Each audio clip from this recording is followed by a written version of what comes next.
Hello बच्चों, एक question solve करते हैं। ये क्वेश्चन देखिए 2025 की आईआईटी एडवांस से पहले आईआईटी ने प्रैक्टिस शीट में डाला था। कह रहा है consider two insulated vessel containing equal mass m of water. The vessels are connected by conducting rod through which heat energy can be transferred only along its length from one vessel to another vessel. ठीक है। Initial temperature at T is equal to zero, T is equal to zero पे इन्होंने ये temperature दिया हुआ है। ठीक है।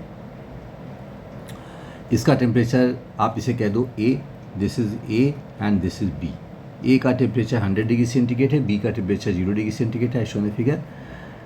अब पूछा कि if the time after which the temperature difference between the vessel become 50 degree centigrade is this much, then value of alpha is. अब एनालाइज करो कि हीट A से B की तरफ जा रही है, मतलब A का टेम्परेचर डिक्रीज कर रहा है और B का टेम्परेचर इंक्रीज कर रहा है।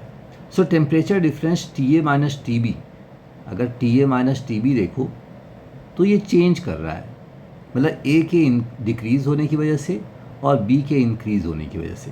तो मैंने A के लिए देखो, मैंने क्वेश्चन सॉल्व किया है। A के लिए हमने एक इक्वेशन लिख दिया, टेम्परेचर इज डिक्रीजिंग। किसी मोमेंट पे मैंने इसका टेम्परेचर TA ले लिया, किसी मोमेंट पे, और शॉर्ट टाइम में इसने अपना टेम्परेचर DTA लूज़ करा, टाइम इंटरवल DT में, राइट। ये बात समझो, DT टाइम इंटरवल में इसने DTA टेम्परेचर लूज़ करा। तो रेट ऑफ हीट लॉस, देखो रेट ऑफ हीट लॉस हमने निकाले, DQ upon DT is minus क्यों लगाया, क्योंकि हीट लॉस हो रहा है, यहाँ पे समझो हीट लॉस हो रहा है। KA TA minus TB upon L। अब TA minus TB, TA and TB are not constant, be careful. तो हमारे पास इक्वेशन आ गया DQ is equal to MS delta T, right. तो यहाँ से हमने इक्वेशन बना लिया। ठीक है, दिस इज इक्वेशन नंबर 1। अब वैसे ही आप सिस्टम B के लिए आ जाओ। ये हीट गेन कर रहा है तो टेम्परेचर इसका इंक्रीज कर रहा है, राइट। वैसे ही जैसे आपने सिस्टम 1A के लिए बनाया था, वैसे ही आप सिस्टम B के लिए बना लो। DQ upon DT is KA TA minus TB upon L।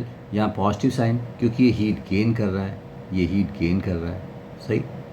DQ क्या लिखोगे, DQ is MS delta T मतलब change of temperature of B, this is delta TB, change of temperature of B in time interval DT, right.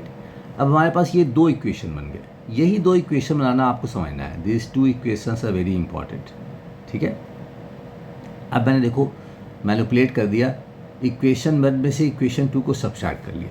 ठीक है, तो मेरे पास एक relation आ गया जिसपे TA minus TB is variable सी।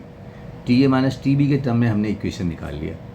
ध्यान से देखो, यही इक्वेशन आपको समझना है।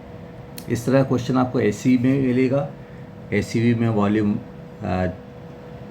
2 में दिया हुआ है, आप ट्राई करना इसे। और यहाँ से मैंने एक डिफरेंशियल इक्वेशन बना लिया जिसमें वेरिएबल हमारे पास हो गया TA माइनस TB, राइट। देख लो आप इसे केयरफुली, अगर कोई बात समझ ना आए तो मुझसे पूछ सकते हो। और यहाँ पे एक डिफरेंशियल इक्वेशन बन गया, TA माइनस TB को हम नीचे ले आए, डिनोमिनेटर में वेरिएबल सेपरेबल हमने यूज़ कर लिया, this is variable separable method. ठीक है, और इसको इंटीग्रेट कर दिया।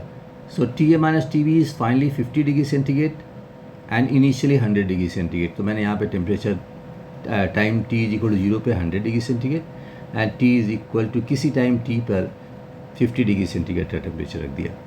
इसको सॉल्व करके हमने अल्फ़ा की वैल्यू निकाल ली। तो देखो बहुत सिंपल क्वेश्चन है, लेकिन अगर इस तरह के क्वेश्चन नहीं किए हैं तो एग्ज़ाम में थोड़ी मुश्किल आ सकती है। अनकन्वेंशनल क्वेश्चन है, एक बार देख लो सोल्यूशन। ठीक है, थैंक यू वेरी मच।